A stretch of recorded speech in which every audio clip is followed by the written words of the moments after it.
परमपिता परमात्मा के मुख्य नाम का उच्चारण करेंगे।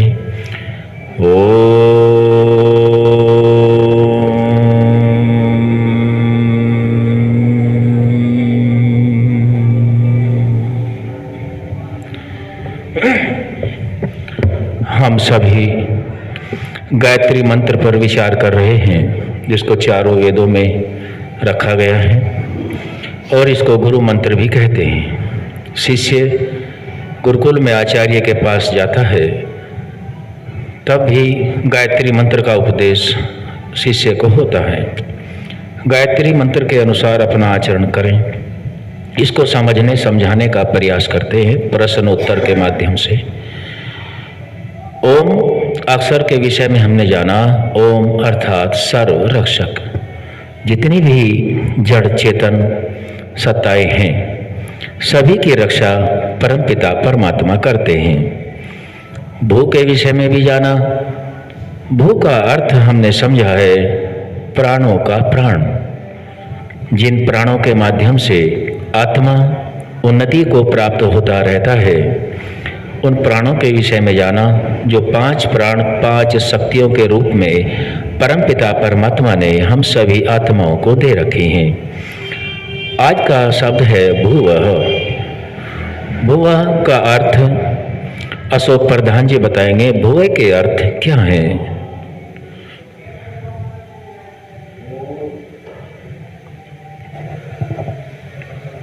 भुवः दुख विनाशक है जी। दुख विनाशक। अगला प्रश्न है, किस प्रकार के दुखों का विनाश परमपिता परमात्मा करते हैं? इसका उत्तर संजय आर्य जी दे देंगे।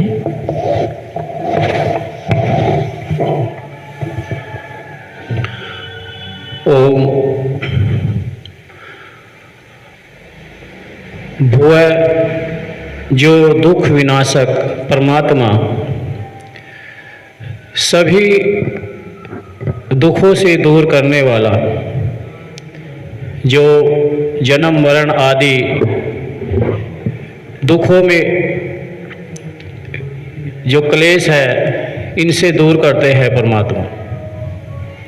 ओम संजय आर्य जी ने बताया कि जो जन्म जन्मांतर में दुखों के कारण हम सभी आत्माओं को बारी बारी से आना पड़ता है, उन दुखों को दूर करने का सामर्थ्य केवल परमपिता परमात्मा में है। अन्य दुख तो हम प्रतिदिन प्राप्त करते हैं, उनसे छूटते हैं, फिर सुख चाहते हैं, फिर दुख सुख दुख, ये क्रम चलता रहता है। इस क्रम से हम छूटे, जन्म ही ना हो तो फिर दुख नहीं हो सकते। और अगला प्रश्न इन्होंने दे दिया है कि हम सभी 5 कलेशों से छूटने के लिए सभी आत्माओं को स्वयं पर प्रयास करना होता है। परमात्मा का ज्ञान वेदानुकूल जो शिक्षा है, वह शिक्षा हम सभी अपने व्यवहार में ला करके उन्नति को प्राप्त हो सकते हैं। भुवः का अर्थ हमने जाना है दुखों का विनाशक। जो बार बार हमें जन्म मरण के दुख मिलते हैं, उनसे मुक्ति पाने का नाम दुख विनाशक अर्थात भुवः है। जो आत्माएं हम सभी अब शरीरों के आधार से भौतिक जगत में हैं, और जब हम संपूर्ण दुखों से मुक्त हो जाएंगे, क्लेशों से मुक्त हो जाएंगे, तो हम परमात्मा के आधार से प्रलय की जो समय रखा गया है, जो विद्वानों के द्वारा पता चलता है, 8 अरब 64 करोड़ गुणा 36,000, इतना समय आत्मा सुख में अर्थात मुक्ति में परमात्मा के आधार से भोगता है। इतना ही समय इसलिए भोगता है क्योंकि आत्मा का सामर्थ्य इससे अधिक सुख भोगने का नहीं है, और यह सुख भोगने के उपरांत फिर उसको जन्म में आना ही पड़ेगा। तो हमने भुवः के अर्थ को जाना। अगला जो शब्द है गायत्री मंत्र में स्वः। स्वः के अर्थ ऋषभदेव आर्य बताएं, स्वः माने क्या है? ओम स्व का अर्थ है सुख स्वरूप। परमात्मा सुख स्वरूप है। इसको हम कैसे समझेंगे, इसको कौन समझाएंगे? स्वयं भूपेंद्र आर्य जी स्वयं को समझाएं।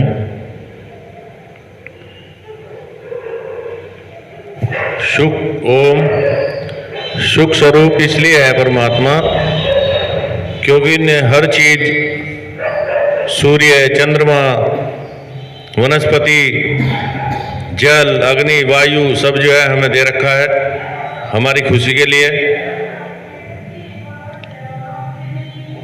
सुख स्वरूप परमात्मा के द्वारा बनाए पदार्थों से हम ज्ञान को जानते हैं। हम सभी मनुष्यों को प्रकाश की आवश्यकता है, सूर्य के प्रकाश की भी आवश्यकता है, और सूर्य का प्रकाश नहीं है तो अन्य भौतिक प्रकाश से भी हम कार्य चलाते हैं, चाहे अग्नि उत्पन्न करके चलाएं या बिजली विद्युत के माध्यम से उपकरण लगा करके उससे हम प्रकाश उत्पन्न करें। फिर ज्ञान का भी प्रकाश है, अन्य तरह के प्रकाश हैं।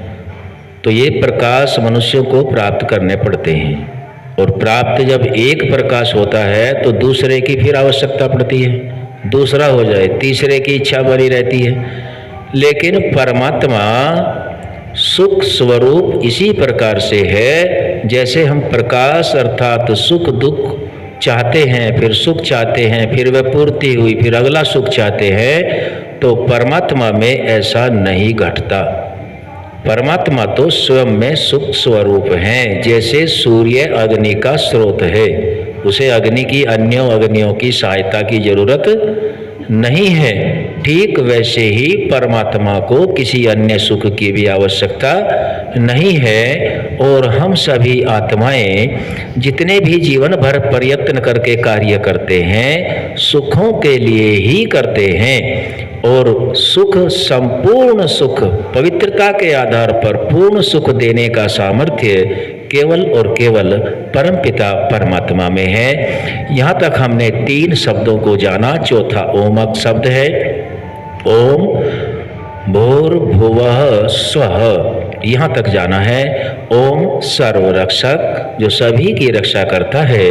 ऐसा विचार करके हम सभी ओम का उच्चारण करें। भू अर्थात वह परमात्मा यदि प्राणों की शक्ति न दे तो हम उन्नतियों को प्राप्त नहीं हो सकते। वह प्राणों का भी प्राण है। भुवः, वह का अर्थ है दुख विनाशक। वह परमपिता परमात्मा जो सबसे महत्वपूर्ण दुख हम सभी को मिलता है। अब मनुष्य का जन्म है, फिर देव का, ऋषि का या अन्य निकृष्ट कर्म करने पर जो निम्न श्रेणियों में जाना होता है, इनमें बार बार आवागमन से छूटने का नाम दुख विनाशक है। और इस दुख को दूर करने का सामर्थ्य केवल परमपिता परमात्मा में है, और इसको दूर करने का रास्ता भी परमपिता परमात्मा ने वेद ज्ञान में दे रखा है। बहुत सारे रास्ते हैं, अष्टांग योग है, सांख्य दर्शन में बहुत से सूत्र हैं और अन्य हैं। तो जिसको जो जितना समझ सके, उसके लिए जितना आवश्यक है, वहाँ से वह दुख को जान करके उन्नति के लिए प्रयास कर सकता है। यदि हमें यही पता न चले कि दुख क्या है और सुख क्या है, मुक्ति के सुख में कितना सुख मिलता है, जब तक ये उत्कंठा हम सभी के अंदर उत्पन्न ज्ञान पूर्वक नहीं हो जाती है, तब तक हम दुख विनाशक परमात्मा को नहीं जानते, और नहीं जानते तो उन्नतियों को भी प्राप्त नहीं होते। इसलिए ओम सर्वरक्षक और भुवः दुख विनाशक स्वः सुख स्वरूप।